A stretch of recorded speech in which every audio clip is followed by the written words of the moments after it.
"Hey, Blackie, go serve." The words didn't just land, they cracked through the chandelier's glow like glass under pressure. A ripple of laughter followed, sharp and eager, rolling off the polished marble floor of the West Haven Grand Ballroom.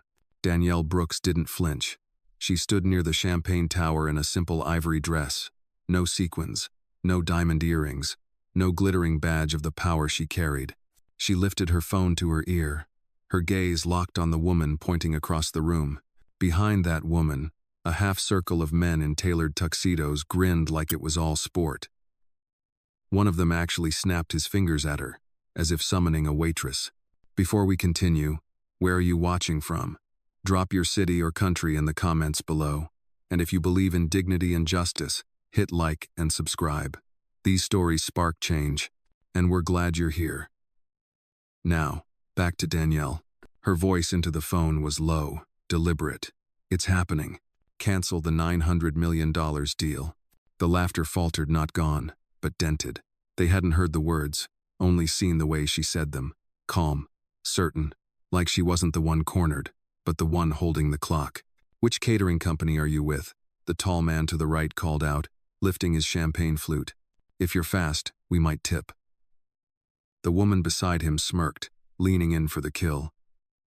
"Sweetheart, this is for investors only." The ballroom's music didn't stop, but the air shifted. Eyes turned. A photographer hesitated mid-shot. Near the stage, a young reporter slid her phone from her clutch, the camera lens catching the scene over a line of crystal glasses. Danielle's lips curved just enough to register, not enough to comfort. She'd seen this posture before, entitlement dressed as etiquette. At 28, she'd been escorted out of a boardroom she was scheduled to lead, because someone didn't see her name on the list. At 34, she'd been mistaken for her own assistant while negotiating a global acquisition. The man's voice came again, louder. "Security." A uniformed guard glanced up from the entrance, uncertain. The group's matriarch pearl necklace, eyes like steel, plucked the event pass from Danielle's wrist. The rip of paper was loud enough to cut the strings of the quartet in the corner. "Get her out." Danielle didn't move. Her phone stayed at her ear. "Priority 1, she repeated softly.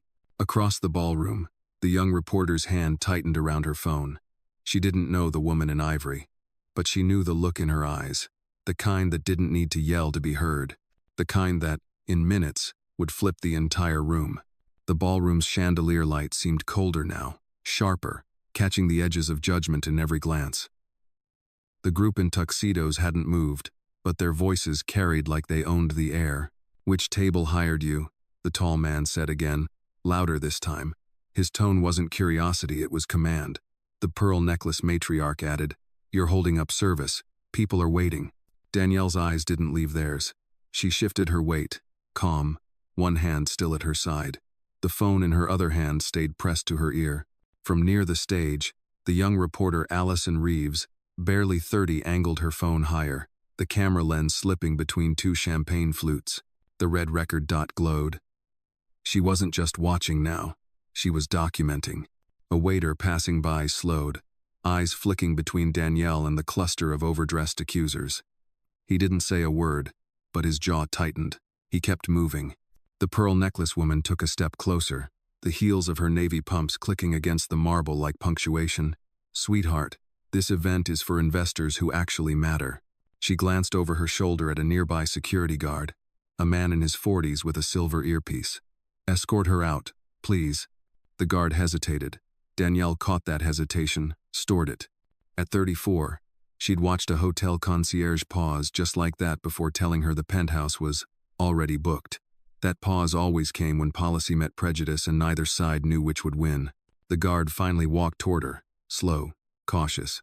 "Ma'am, I'll need to see your credentials." "M6. They're gone," Danielle said evenly, nodding toward the shredded event pass in pearl, necklace's manicured hand. The reporter's eyebrows rose. She adjusted her phone, capturing the woman holding the torn remains like a trophy. Pearl necklace smirked. "We can do this the easy way or the hard way." Danielle lowered the phone just enough for her voice to carry. "You already chose hard." Then she brought it back to her ear. "Move the capital to Harlow. Don't wait for the signing."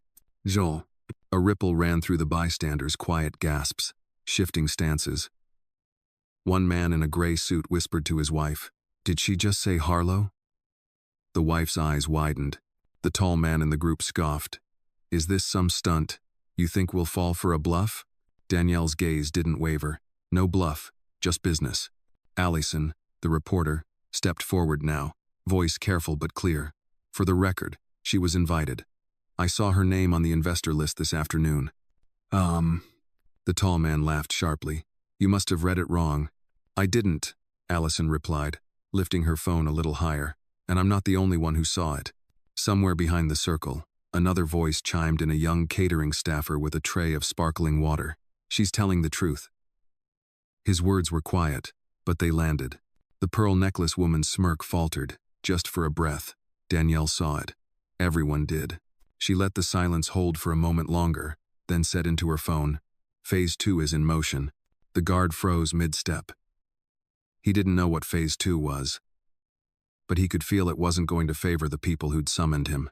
The air in the ballroom wasn't just tense anymore, it was heavy, like the first drop in a storm that knew exactly where to fall. Music from the string quartet still floated faintly, but it felt disconnected, like it belonged to another night entirely. The pearl necklace matriarch stepped in closer, her perfume sharp, voice louder now so the nearby tables could hear. "People like you always try to sneak in where you don't belong." Daniela didn't blink.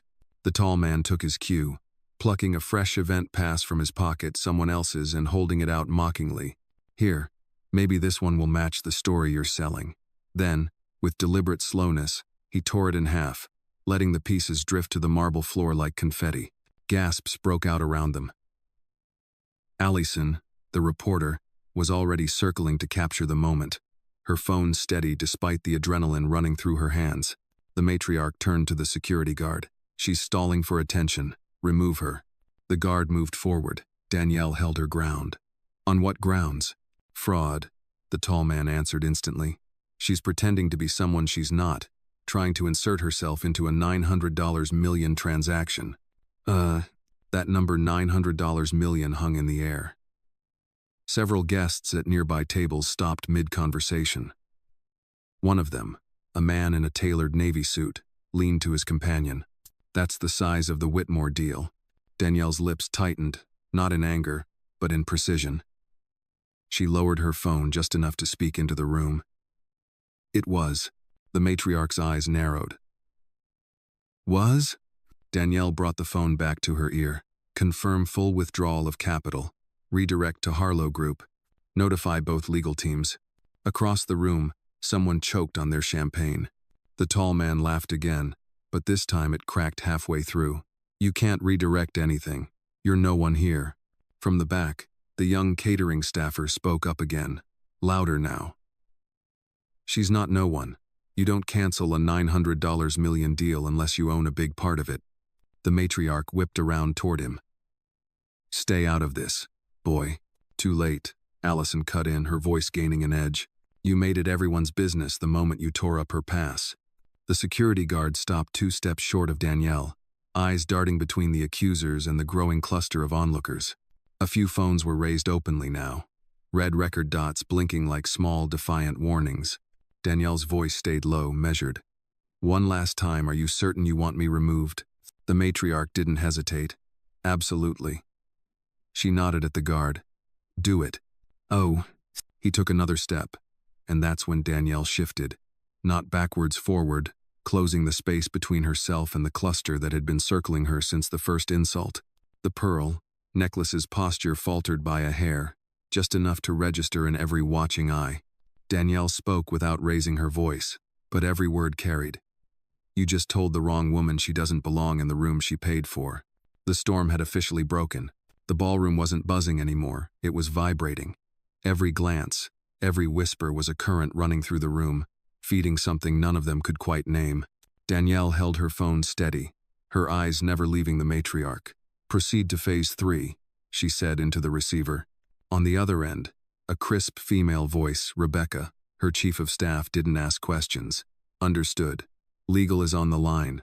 Capital transfer in progress." The tall man scoffed, a brittle sound now. "Phase 3? What is this, a game?" Danielle's gaze slid to him for the first time. Not a game. An audit. The words didn't land like a punch, they landed like a filing cabinet dropped from a height, all weight and inevitability. From the side of the room, Allison spoke up again. If she's bluffing, why do you look nervous? Her phone was angled deliberately, so that both Danielle and the accusers were in frame. The pearl necklace matriarch shot back. Because this woman is trying to humiliate my family at a public event. No, Danielle corrected softly. I'm just letting your own actions speak louder than I ever could. The security guard shifted uncomfortably. He'd seen enough stunts at high-profile events to recognize when something was unraveling, and this wasn't unraveling in the way the accusers thought. Near the champagne tower, the young catering staffer whispered to another waiter, "She's in control. Look at her, she hasn't moved an inch unless she wanted to." Rebecca's voice returned in Danielle's ear. "Corporate has flagged the Whitmore family's portfolio for breach of good faith in negotiations. Do you want me to loop in Harlow's team now?" Danielle's eyes swept the room. More phones were recording now, some subtly, others defiantly. "Yes," she said. "Make it loud." "Oh," the tall man laughed, but it was hollow. "Even if you had the power, no one cancels a $900 million deal mid-gala. That's not how the world works." "That's exactly how my world works," Danielle said. The matriarch stepped in again, voice sharp. "Do you even know who you're speaking to?" "Yes," Danielle replied, and this time her smile showed just barely. "Do you?" That landed. Not just with them, but with the ring of onlookers who were piecing together the truth. Allison took a small, visible breath. "I think we're all about to find out." The guard hesitated again, caught between the order he'd been given and the feeling that he was about to make a career-ending mistake. Danielle lowered her phone. Her voice was calm, but there was an edge now, like the moment before a verdict is read. "You've called me a fraud. You've torn my credentials. You've tried to remove me from a deal I built, and through all of it, I've been patient." She stepped forward just enough for the space between them to feel smaller, tighter. "Patience is over." Rebecca's voice came through the phone one last time. "All parties notified. Press statement drafted. You're clear to proceed." Danielle looked at the matriarch, the tall man, the pearl necklace glinting under the chandelier. "Good," she said. "Let's end this." The room held its breath. The reveal was coming. The chandelier light seemed to tilt toward her, as if the room itself wanted a better view. Every phone lens followed her now. Even the quartet had slowed, bows hovering above strings, caught in the tension like everyone else. Danielle stepped forward into the open space between her and the Whitmore family. Her heels were steady, each click against the marble sounding like a countdown. "You've spent the last 15 minutes treating me like I wandered in here by mistake," she began. Her voice was calm enough to carry without the microphone, every syllable deliberate. "You've accused me of fraud. You've called security. You've destroyed my credentials in front of 200 witnesses." The tall man folded his arms, trying to smirk. The matriarch's jaw was set, but her fingers tightened around her clutch. "And the entire time," Danielle continued, "you never once asked my name." She paused. That silence was heavy, waiting. Allison, the reporter, caught the exact moment Danielle's gaze sharpened. Phones shifted in unison, the red record light steady as heartbeats. "I am Danielle Brooks," she said, her voice rising just enough to pierce the edges of the ballroom. "CEO of Brooks Global, architect of the very deal you were celebrating tonight. The $900 million Whitmore acquisition you've been bragging about? I built it, I funded it, and I just gave it to your competitor." The words detonated in the air. The matriarch blinked, lips parting as if to argue but finding no words. The tall man's arms dropped slightly. Gasps swelled from the outer ring of guests. One man near the back clapped once sharp before others joined, scattered but growing. A ripple of applause mixed with low murmurs, a tide turning in real time. "You're bluffing," the tall man managed.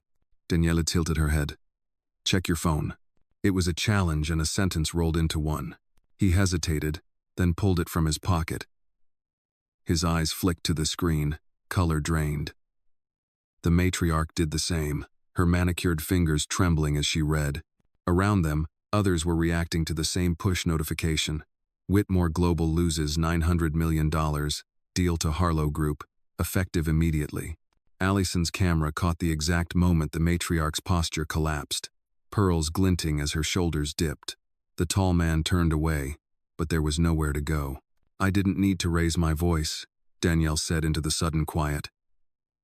"I didn't need to call the press. You did the work for me. All I did was let you be seen." The security guard took a small step back from her, as if recognizing the line between duty and disaster. From the far end of the ballroom, the catering staffer who'd spoken earlier whispered to a colleague, "She owns the room now." No one argued. The moment the push notification spread through the ballroom, the atmosphere shifted from tension to rupture. Conversations fractured mid-sentence. Glasses were set down too quickly, the crystal ringing like alarm bells. The tall man's face was flushed now, but not with confidence. His jaw worked soundlessly before he muttered to the matriarch, "We can fix this." "No," she snapped under her breath, eyes darting toward the door as if she could walk out of the humiliation. But there was no exit from the lenses already locked on her. Allison's phone didn't waver. She zoomed in, catching the pearls against the matriarch's tightening throat. Across the room, the catering staffer set down his tray and simply folded his arms, a small, defiant smile on his face. The quartet in the corner had stopped playing entirely now, bows resting against their sides, watching the real performance unfold. A man in a navy suit, one of the Whitmore family's own advisors, stepped forward. "Danielle, this isn't necessary. We can renegotiate." Danielle didn't even turn to him. "You had your chance to speak with me when you thought I was a waitress. You wasted it." The security guard, still planted a few feet away, shifted his weight. "Ma'am, my apologies." His voice was quiet, but it carried in the sudden hush. Her eyes softened for just a second, not forgiveness, just acknowledgement before she looked back to the Whitmores. The tall man tried again, desperation cracking his tone. "Look, we didn't." "You did," Danielle cut in, the finality in her voice silencing him. "And now you live with it." From the side, Allison spoke to no one in particular, but her voice was recorded all the same. "This is what happens when power walks in quietly." A ripple of agreement passed through the onlookers. Some began clapping again, more steadily now, the sound swelling in the high-ceilinged space. Others simply watched, phones raised, knowing they were catching a moment that would travel far beyond the ballroom. The matriarch tried one last gambit. "We can make this right." Danielle stepped closer, not aggressive, just deliberate. Right would have been recognizing me before I had to announce myself. Right would have been treating a stranger with basic dignity. Now, all you have is the deal you lost. Silence. The catering staffer spoke again, his voice firmer than before. "You don't get to erase someone twice." That line landed hard. Even the guard nodded once, slowly. Danielle straightened her shoulders. "This conversation is over. And so is your claim to my time." Phones kept recording as she turned toward the exit, the murmur of the crowd following her like a tide receding. The Whitmores stood frozen, pearls and tuxedos looking suddenly like costumes from a failed play. And for the first time all night, Danielle was the only one in the room who didn't need to say another word. It started with a vibration. The tall man's phone buzzed twice, a persistent tremor against his palm. He glanced down and blanched 3 missed calls from the Whitmore board chair. The matriarch's clutch began to ring a second later, her ringtone slicing through the air like a reprimand. She didn't answer. From the far side of the room, the Navy suit advisor's phone lit up too. He stepped away, speaking in a low, urgent tone. But even without hearing the words, the message was clear. Damage control had begun, and it was already failing. Allison's camera tracked all of it, the shifting stances, the rapid-fire texts, the small tells of panic. She whispered into her mic, "The family's imploding in real time." Our guests who had been clustered around the Whitmores earlier now drifted away, their polite smiles evaporating. One couple near the champagne tower pivoted mid-conversation and joined the small crowd around Danielle instead, their body language announcing where their loyalties now stood. The pearl necklace matriarch reached for the tall man's arm, her composure fraying. "We need to get to the car," she murmured. "Not yet," he replied through gritted teeth, his eyes darting toward Danielle's retreating figure. But when he looked back, half the investors in the room were avoiding his gaze entirely. The quartet, who had been silent since the reveal, began quietly packing up their instruments, as if the event itself was over. In truth, It was the gala had stopped being a celebration the moment Danielle took the floor. The catering staffer, still stationed nearby, leaned toward another server. They're radioactive now. No one wants to be seen shaking their hands. He was right. The Whitmore's inner circle had dissolved into scattered pairs, each person hunched over a phone, sending messages that reeked of damage control. One woman, clearly a PR handler, hurried in from the hallway with a tight expression and a tablet in hand. The tall man took one look at the screen she showed him and swore under his breath. Across the ballroom, Danielle's chief of staff, Rebecca, was speaking quietly with a group of high-profile guests, Harlow Group executives. Their posture was relaxed, even friendly. Papers exchanged hands. Smiles returned. The message was unmistakable. The power had shifted, and it wasn't shifting back. The matriarch finally broke, her voice a sharp whisper. "She's just destroyed us in front of everyone." The tall man didn't answer. He was staring at Allison, whose phone was still aimed at them like a spotlight they couldn't escape. Somewhere behind them, another guest muttered just loud enough for the nearest phones to pick up. They brought this on themselves. And then came the sound that cut deepest chairs scraping back as more guests rose to leave. Not just to follow Danielle, but to abandon the Whitmores completely. The ballroom was emptying around them, the space that had been theirs shrinking by the second. The collapse wasn't coming. It was already here. Danielle didn't rush. She didn't need to. Each step toward the exit was measured, deliberate, like she was giving the Whitmores time to feel every ounce of what was happening to them. Rebecca intercepted her halfway, a sleek tablet in hand. "All Harlow contracts are signed," she murmured. "And per your instruction, we've revoked Whitmore's access to the Brooks Global Investor Portal." "Good," Danielle said. "Make sure every vendor and supplier in our network gets the memo before midnight." Rebecca's fingers moved swiftly over the screen. "Drafting now." "You want me to CC their legal?" "Bury them in it," Danielle replied without hesitation. The tall man, still anchored in place across the ballroom, seemed to sense the conversation's weight. His voice cut through the fading chatter. "You can't just lock us out. We have agreements." Danielle turned slightly, enough for her words to carry without crossing the space. "Agreements built on respect. You voided that clause before we even started tonight." Murmurs rippled through the remaining guests. One investor whispered, "She's freezing them out entirely," his tone a mix of awe and caution. Rebecca's tablet pinged. "Done. Vendor notices sent. Our IT confirms their logins have been disabled." "Perfect," Danielle said. "And send the same to the press, worded as a values decision. Make it clear we don't partner with people who humiliate others in public." From her vantage point, Allison caught the moment Rebecca hit send. It was a small tap, but the kind that carries consequences for years. The pearl necklace matriarch's voice finally cracked.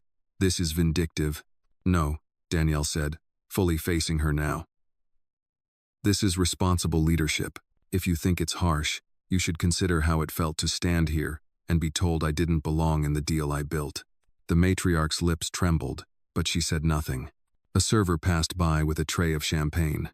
Danielle stopped him with a gentle hand. "I'll take one," she said, lifting the glass with quiet finality. "And send another to the Harlow table. Tell them congratulations." Across the room, the Harlow executives raised their glasses back in acknowledgement. The symbolism was sharp. The celebration had officially moved camps. Rebecca leaned in one last time. "Do you want me to initiate the portfolio review of Whitmore's holdings?" Danielle's answer was immediate. "Yes. Flag anything tied to our network. Then shut it down." The tall man took an involuntary step forward, but stopped short under the weight of every phone still recording. He knew one wrong move now would be replayed online for weeks. Danielle set the champagne flute back on the passing tray untouched. "I don't need to toast to this," she said softly. "It was never a win, it was a correction." With that, she turned toward the exit again. The Whitmores frozen behind her, locked out of more than just a party. The notification hit phones like a wave. One by one, heads bowed over glowing screens, and the ballroom began to hum, not with music, but with the low, electric chatter of breaking news. Allison read it out loud for her livestream audience, voice sharp with the thrill of a scoop. "Brooks Global official statement. Partnership with Whitmore Group terminated effective immediately due to breach of values and public misconduct. She glanced at the lens. That's confirmation, folks. This isn't rumor. It's corporate fact.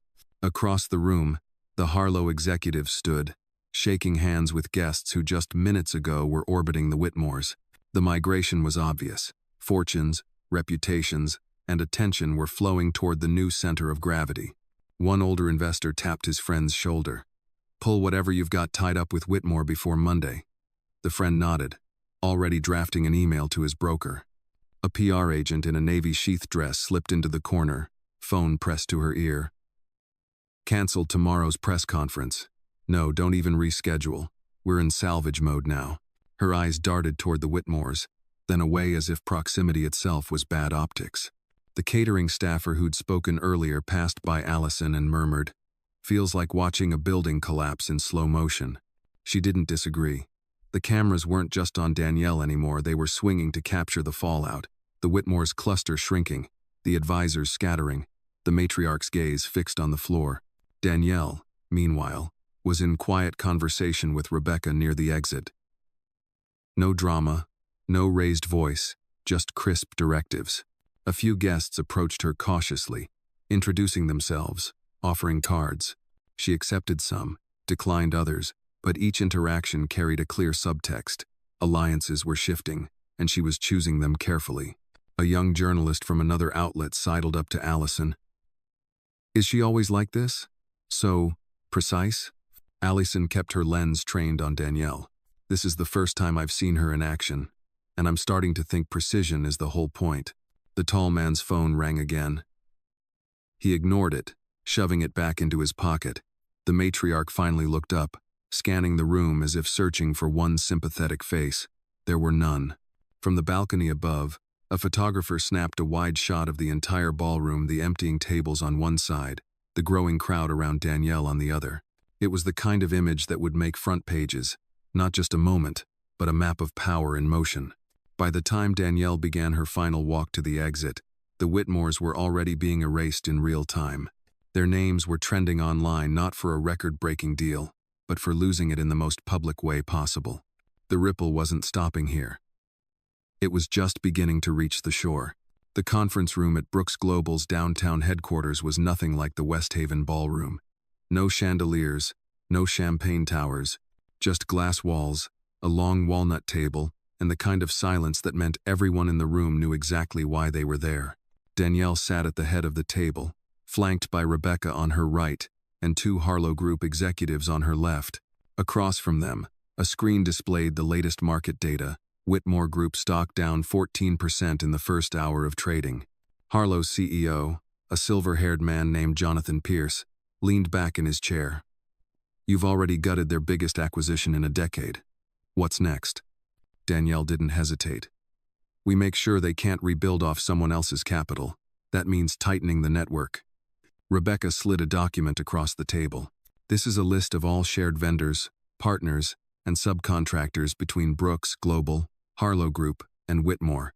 We've already reached out to 60% of them with alternative contracts. Whitmore is losing supply lines as we speak." Jonathan glanced at the list, then at Danielle. "You're going for a clean break. I'm going for a permanent one," Danielle said. "If they want to play the long game in our market, they'll have to start from scratch. And by then, they won't have the leverage or the reputation to compete." A younger Harlow exec tapped his tablet. "Press sentiment's still swinging your way. If we move fast, we can frame this as an industry-wide standard. Zero tolerance for public misconduct." "Do it," Danielle said. "And make it loud enough that anyone thinking of siding with Whitmore understands the cost." Rebecca's phone buzzed. She glanced at the screen and smiled faintly. Investor Coalition just confirmed they're pulling an additional $200 million from Whitmore's remaining projects. Jonathan chuckled. "You've turned them into a cautionary tale overnight." Danielle's expression didn't change. "Good. That's exactly where they belong." For a moment, the room was quiet except for the hum of the city outside. Then Danielle added, "One more thing. I want our legal team to review every pending trademark, patent, or licensing deal in their pipeline. If it aligns with our portfolio, we buy it before they can. And if it doesn't, we tie it up long enough that they can't use it." Jonathan's brow lifted. Aggressive. Danielle met his gaze. Necessary. The plan was brutal, surgical, and entirely within the rules. By the time the meeting ended, Whitmore's options had narrowed to the point of suffocation. As the Harlow team left, Jonathan paused at the door. "You know," he said, "most people would have settled for walking out of that ballroom with the moral victory." Danielle stood, gathering her files. "Moral victories are for people who want applause. I want results." And with that, she turned toward her office, the city skyline waiting beyond the glass, a reminder that in her world, the real power moves always happen after the cameras are off. The city was painted gold by the setting sun, the glass towers catching fire in its light. From the corner office of Brooks Global, Danielle stood with her hands in her pockets, watching the skyline like it was a chessboard she'd already mastered. On her desk, a single envelope lay unopened. The embossed seal of the Whitmore Group was impossible to miss. Rebecca had placed it there an hour ago with a quiet, "It's marked urgent." Danielle didn't reach for it. Instead, she turned slightly toward the wall of windows, her reflection overlaying the city beyond. Power wasn't in the letter they'd sent. It was in the fact she didn't need to open it to know what it said: pleas for reconsideration, half apologies dressed as diplomacy, maybe even an offer to buy back her favor. Behind her, the muted television played a news segment. Clips from the gala, headlines scrolling beneath. Danielle Brooks sets new standard for corporate conduct. $900 million deal collapse sparks industry reckoning. The anchor's voice was crisp. The message is clear: humiliation in the boardroom or the ballroom carries a cost. Danielle took a slow sip from her coffee, the steam rising like a signal into the air. Outside, the city moved on traffic. Lights flickering on. Another day folding into night. But for the Whitmores, time had stopped. Her phone buzzed. A message from Jonathan Pierce. Vendor lockout complete. Trademark acquisition underway. They won't recover from this. She typed back 2 words. As planned. For a long moment, she simply stood there, watching the light shift, letting the quiet fill the room. She thought of the torn event pass, the smirk, the call to security. And then she thought of the way the crowd had parted as she walked out, how the applause had grown not because she demanded it, but because they recognized something undeniable. Danielle set her coffee down, finally picking up the Whitmore envelope. She walked it to the paper shredder in the corner, fed it through without breaking eye contact with the skyline. The blades hummed, and the seal split into ribbons. Rebecca stepped in just as the last shred fell. "Press is asking if you'll give a statement tomorrow." Danielle shook her head. The statement's already been made. Outside, the final light of the day caught the tallest building in view, the one with Brooks Global's name etched into its crown. It glowed against the deepening blue, unshakable, unmistakable, and in that moment, Danielle Brooks smiled not for the victory, but for the certainty that she'd never needed to prove she belonged in the room. She'd built the room.